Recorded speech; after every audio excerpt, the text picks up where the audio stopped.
Bonsoir à tous. Au sommaire de cette édition, nous consacrerons une large partie à la situation en Centrafrique après l'attaque de l'église Notre-Dame de Fatima à Bangui qui a fait plusieurs morts, dont un prêtre. En France, les fêtes joanniques ont débuté le week-end dernier. Reportage sur place avec la jeunesse du diocèse. Et puis le pèlerinage des vocations à Ars a rassemblé des milliers de personnes mardi. Retour sur cet événement interdiocésain.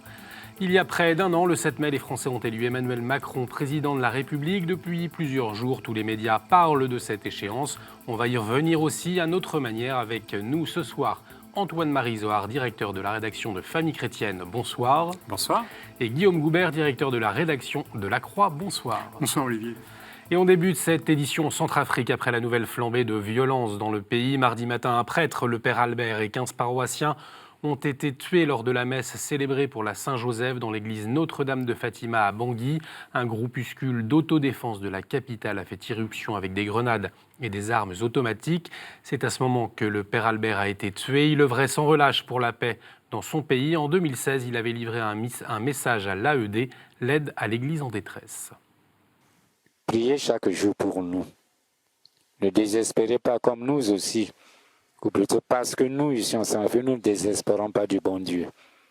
Puisse ce message être entendu et être vécu par tous ceux qui aiment la paix, les artisans de paix, les membres des commissions justice et paix, nationales et internationales de tous les pays. Que le Seigneur, Dieu de la paix, Jésus-Christ, Prince de la paix, fasse régner cette paix d'abord dans nos cœurs, dans le monde entier et en Centrafrique. Merci. L'après-midi de l'assassinat du père Albert, une foule en colère a transporté son corps devant le palais présidentiel. Sur son passage, 2 musulmans ont été lynchés, une mosquée brûlée. Hier matin, lors d'une conférence de presse, le cardinal Zapalenga, le président de la République centrafricaine et l'imam de Bangui ont d'une même voix dénoncé les attaques contre l'église et la mosquée. Que personne ne cède à la colère, aux représailles, ni à l'amalgame, ni à la confusion. Musulmans et chrétiens, nous sommes un seul peuple. Nous devons travailler main dans la main pour construire la République centrafricaine. Ce qui doit être fait, c'est demander aux autorités qui ont la responsabilité de protéger les personnes et les biens, de l'assumer.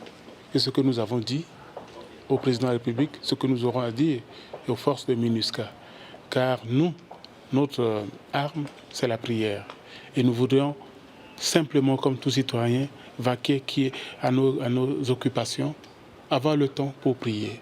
J'engage nos forces de défense et de sécurité et aussi la communauté internationale qui travaille à nos côtés, de tout faire pour que ces gens puissent, les auteurs et leurs complices aussi intellectuels, soient traduits devant la justice. Nous y veillerons fermement. On écoute maintenant l'imam de Bangui, Oumar Combiné Layama. Celui qui a commis ce crime odieux, en tant que président de la communauté islamique, je ne peux pas l'appeler musulman. Il n'est pas musulman. Moi, je l'ai traité comme un criminel. J'en fais appel au gouvernement de prendre ses responsabilités de le traiter en tant que tel. Parce qu'il n'est pas normal qu'un centrafricain parmi tant d'autres agisse de cette manière pour envenimer la situation, organiser des représailles contre les musulmans et chrétiens. La population craint maintenant un regain de violence alors que le pays était plutôt épargné depuis un an. Le 23 juillet 2014, un accord avait mis fin à la guerre civile commencée fin 2012. Mais depuis un mois, les tensions se ravivent à Bangui. Roland Marchal, chercheur et spécialiste du pays, revient sur le contexte actuel en Centrafrique. On a un pays qui est contrôlé à 80% par une constellation de milices, pas par la Séléka ou les anti-Balaka. Ce sont des dizaines de groupes en fait qui vivent sur le pays. Le gouvernement, si on appelle le gouvernement les ministres et le président, ils vivent à Bangui, ils vivent très très bien. Ne vous inquiétez pas pour eux. Ils vivent avec les ressources de l'État et un peu d'aide internationale. L'aide internationale sert en gros à s'occuper de la population, de payer les fonctionnaires. Le reste, c'est les ministres qui gèrent ça au mieux de leurs intérêts les plus particuliers. Et donc voilà, c'est ça. Ce qui s'est passé durant le mois d'avril veut simplement dire que les troubles, c'est plus simplement la province, ça sera à partir de maintenant également la capitale. La situation en Centrafrique est suivie de près par le pape François. On se souvient de sa visite dans le pays fin novembre 2015. Il avait ouvert la première porte dans le monde du jubilé de la miséricorde à la cathédrale de Bangui. Aujourd'hui, Bangui devient la capitale spirituelle du monde. L'année sainte de la miséricorde commence en avance sur cette terre, avait-il souligné. Le lendemain, lors de la messe célébrée au stade du complexe sportif Barthélemy Boganda, le pape avait appelé les chrétiens de Centrafrique à être acteurs de paix. Cristiani del Centrafrica, ciascuno di voi è chiamato ad essere, con la perseveranza della sua fede e col suo impegno missionario, artigiano del rinnovamento umano e spirituale del vostro paese. Sottolineo, artigiano del rinnovamento umano e spirituale del vostro paese.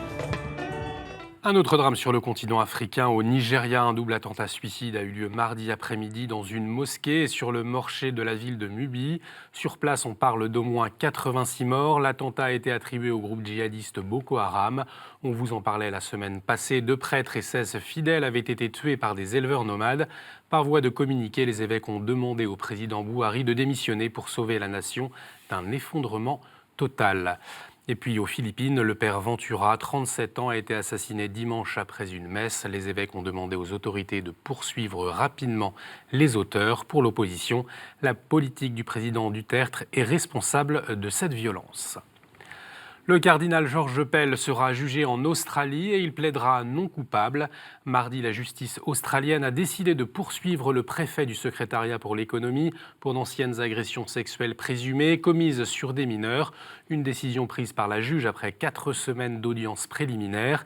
La magistrate a estimé que les preuves étaient suffisantes pour que le cardinal Pell comparaisse pour des faits multiples sans les préciser. La moitié des accusations ont été écartées par le juge.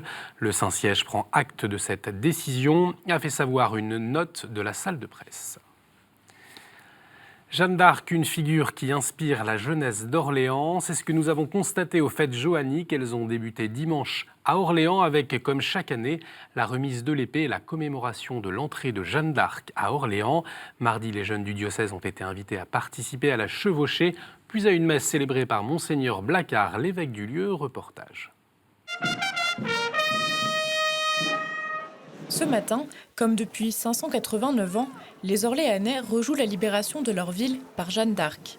Tous les ans, une jeune fille est choisie pour incarner la sainte, selon des critères bien précis. Résider à Orléans depuis 10 ans, être scolarisée dans la ville, être catholique et donner du temps aux autres. Des conditions remplies par Mathilde et Degamassou. La lycéenne et guide d'Europe réalise un rêve de petite fille, tant la figure de Jeanne d'Arc l'inspire.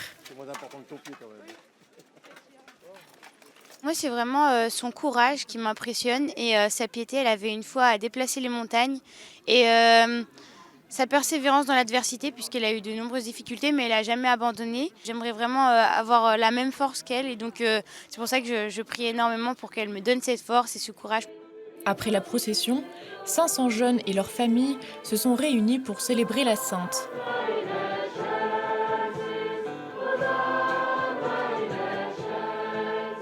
Monseigneur Blacard, l'évêque d'Orléans, préside la messe. Voulez-vous être les saints et les saintes du XXIe siècle? Il sait combien Jeanne d'Arc est importante pour les jeunes de son diocèse.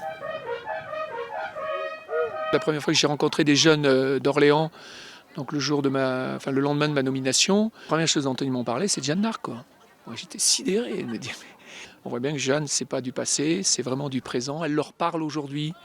Et donc elle a quelque chose vraiment d'important à dire aux jeunes d'aujourd'hui. Elle est pour tous et tout le monde y trouve, même sans avoir la foi, un message qui est hors du temps et qui transcende tous les clivages, toutes les mauvaises idées.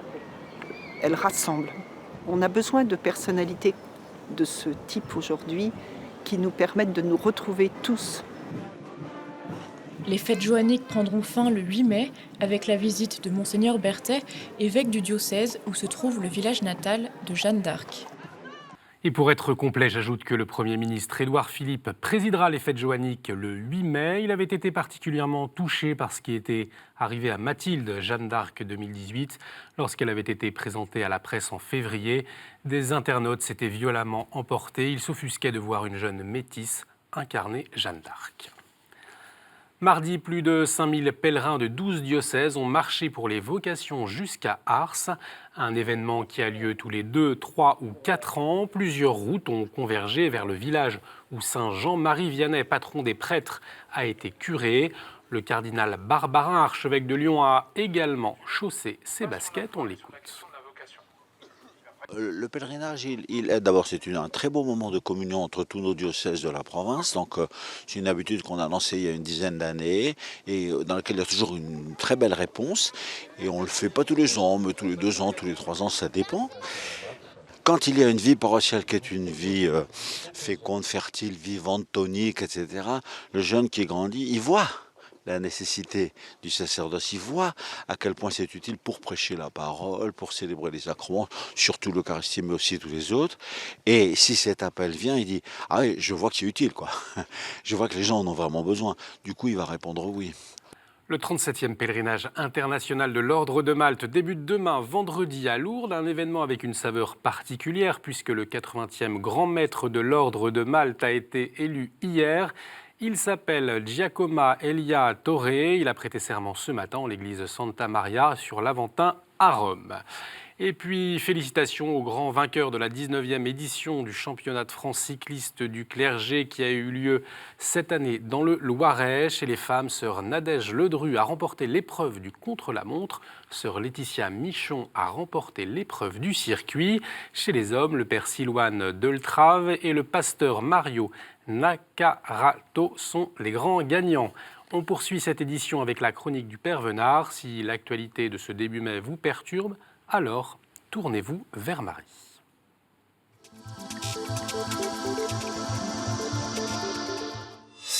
Cette chronique a failli ne jamais être enregistrée, tant j'ai cru m'étouffer hier, en ce 1er mai, en écoutant la matinale de la radio habituelle sur laquelle je me mets. Alors ça a commencé très fort avec le journal dans lequel pendant 2 minutes on a entendu l'avocat qui défend cet homme qui a tué et violé cette petite fille. Et puis, sans aucune transition, le journaliste a indiqué que le cardinal Perle, numéro 3 du Vatican, allait être jugé en Australie pour d'éventuels abus sexuels. Bravo, bravo la déontologie journalistique. Et quelques temps après, sur la même matinale, 6 minutes de propagande intensive en faveur de la PMA, voire même de la GPA. Le professeur de médecine qui était interrogé par Yves Calvi, allant même jusqu'à s'étonner et s'indigner de l'influence que les catholiques pouvaient avoir dans ces débats. Merci monsieur pour votre tolérance. Enfin, cette journée du 1er mai était décidément mal partie quand en fin de journée, on a appris que 1200 hommes cagoulés avaient mis à sac certains quartiers de Paris. Alors quand je pense aux cris épouvantés des journalistes pour les quelques jeunes qui étaient allés sur un col dans les Hautes-Alpes pour défendre les frontières de la France, et là, la prudence, pour ne pas dire la pruderie des mêmes journalistes, oui, ce 1er mai commençait très mal en écoutant les informations, ce que je faisais d'ailleurs, chers amis, pour préparer ma chronique. Alors je crois que ce mois de mai nous invite à, heureusement, tourner notre regard plus haut vers la Sainte Vierge. Alors, j'ai tout simplement pris mon chapelet et du bout des doigts, du bout des lèvres, du bout du cœur, du bout de l'âme, les « Je vous salue Marie » sont partis et, comme une espèce de goutte à goutte bienfaisant du ciel vers la terre, est venu remplir mon âme d'autre chose, c'est-à-dire de la paix qui, elle, nous le savons, nous vient du Christ.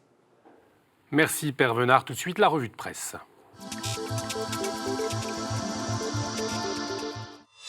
Et on commence avec Famille chrétienne qui nous parle des sentinelles du pape, les gardes suisses. Antoine-Marie Zohar. Écoutez, j'ai eu le privilège, Guillaume sait ça, j'ai eu le privilège de vivre pas mal d'années, presque 20 ans en Rome. Et donc j'ai voulu proposer, une fois n'est pas coutume, non pas de faire l'édito, mais de faire carrément le dossier de couverture cette semaine. Et donc j'ai proposé une petite enquête sur qui sont ces hommes qui prêtent serment chaque année le 6 mai en souvenir d'un événement. Ils ont sauvé le pape Clément VII, c'était en 1527, à la veille du siècle de Rome. Et qui sont ces hommes qui gardent le pape au-delà du folklore? Comment vivent-ils? Comment sont-ils formés? Que font-ils ensuite? Voilà, c'est la réponse dans Famille chrétienne cette semaine. Merci Antoine-Marie Zohar. La Vie dévoile une enquête sur les réseaux et les motivations de celui que l'hebdomadaire nomme Monsieur Euthanasie. Olivier Lacaïm a suivi pendant 3 mois le député de La République En Marche et professeur de médecine Jean-Louis Touraine. L'aide active à mourir est son grand combat et il affirme notamment n'être mu que par la foi en l'homme. Dans France catholique, Gérard Leclerc livre son analyse du film Paul apôtre du Christ du réalisateur Andrew Yatt. Il est sorti en salle hier. Gérard Leclerc y a vu un Saint Paul tout à fait crédible en ajoutant tout de même qu'il est impossible en images de donner une idée de la doctrine paulinienne telle qu'elle est exposée dans ses épîtres. Avant la béatification à l'automne prochain des 19 martyrs d'Algérie à Oran, Pèlerin propose un reportage au cœur de l'église algérienne. Monseigneur Vesco, évêque d'Oran, raconte notamment que son centre diocésain accueille chaque semaine des dizaines d'enfants musulmans. Une confiance énorme faite par les Algériens, souligne-t-il. Voilà pour la revue de presse. Tout de suite, le dossier.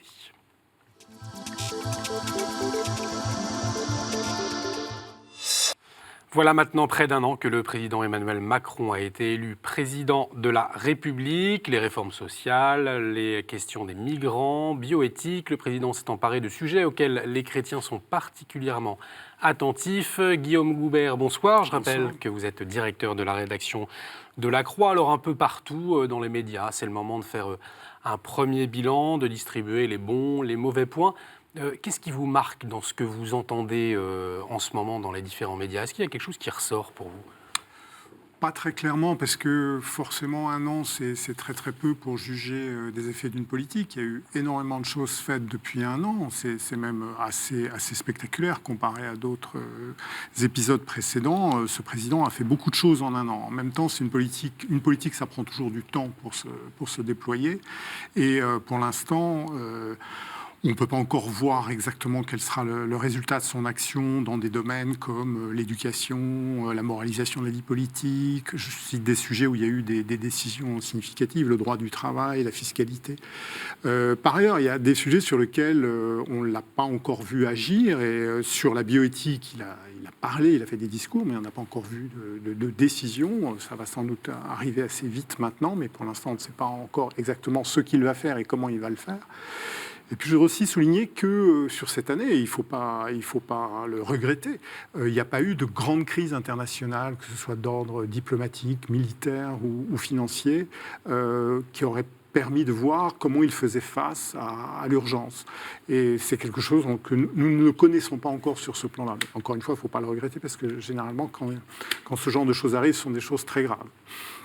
Antoine-Marie Zohar, la façon dont ces 1 an, les médias sont emparés de cette première année. Nous avons, de façon assez étroite malgré tout, on n'a pas consacré énormément de pages, mais cette semaine, entre autres, nous donnons la parole. Nous avons choisi de donner la parole à Arnaud Benedetti, qui est l'auteur d'un ouvrage, je crois que c'est au CERF, j'espère que je ne fais pas de bêtises, qui s'appelle « Le coup de com' permanent » et qui décrit Emmanuel Macron comme un très très grand communicant, comme un as de la com', ce qui a échappé à peu de monde.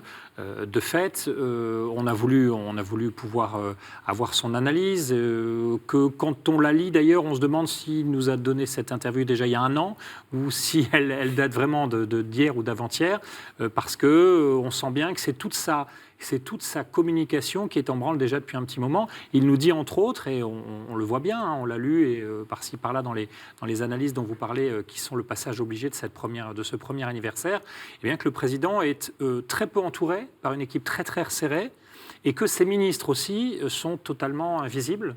Moi, ce qui me marque beaucoup, quasiment invisibles, certains ont un peu percé, on pense à Muriel Pénicaud pour le travail, ou à Jean-Michel Blanquer, qui peut plaire ou ne pas plaire, selon, mais après les autres, à part un Nicolas Hulot qui était à la base déjà connu avant d'arriver, les autres sont relativement inconnus, sans leur faire de tort.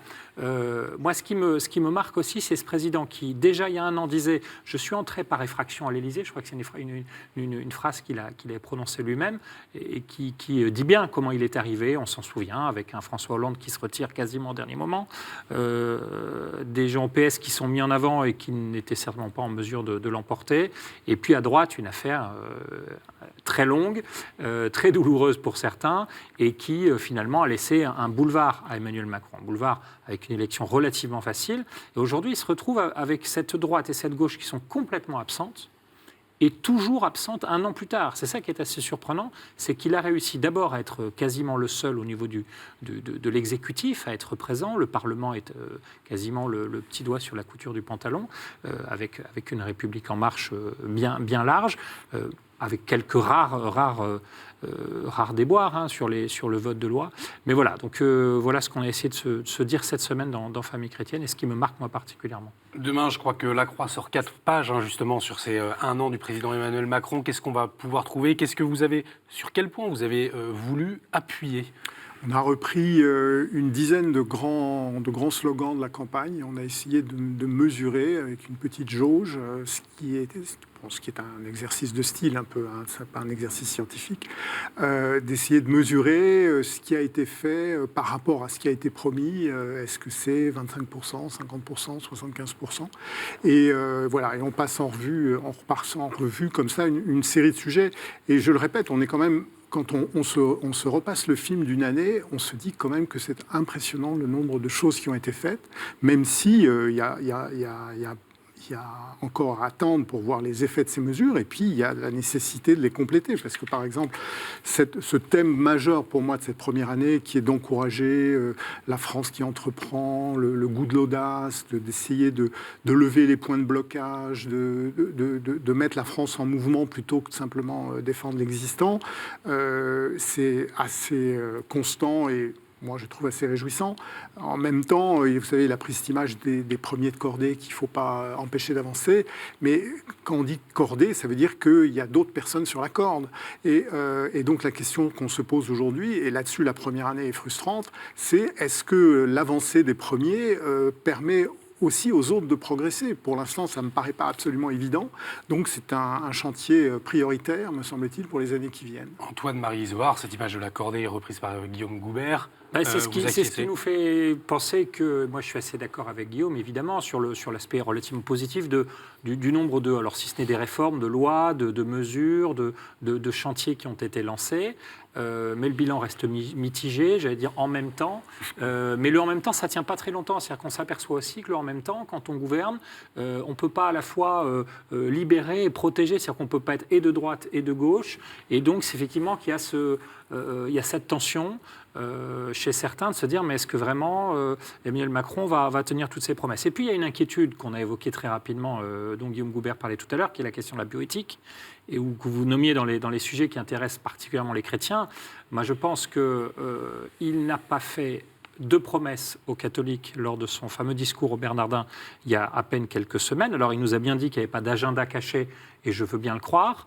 On a à peu près compris la méthode, en tout cas des états généraux de la bioéthique. On ne sait peut-être pas très bien ce qui va se passer après, mais on voit très bien, quand on regarde le texte virgule après virgule, qu'on le relit, ce long texte d'1 heure assez passionnant, assez fascinant, qu'il n'y a aucune promesse faite aux catholiques, à part celle de dire on va vous interpeller, vous êtes interpellés, on va vous écouter. Est-ce qu'on va vous entendre? C'est autre chose. Vous avez, vous, des principes. Moi, je suis sur le réel.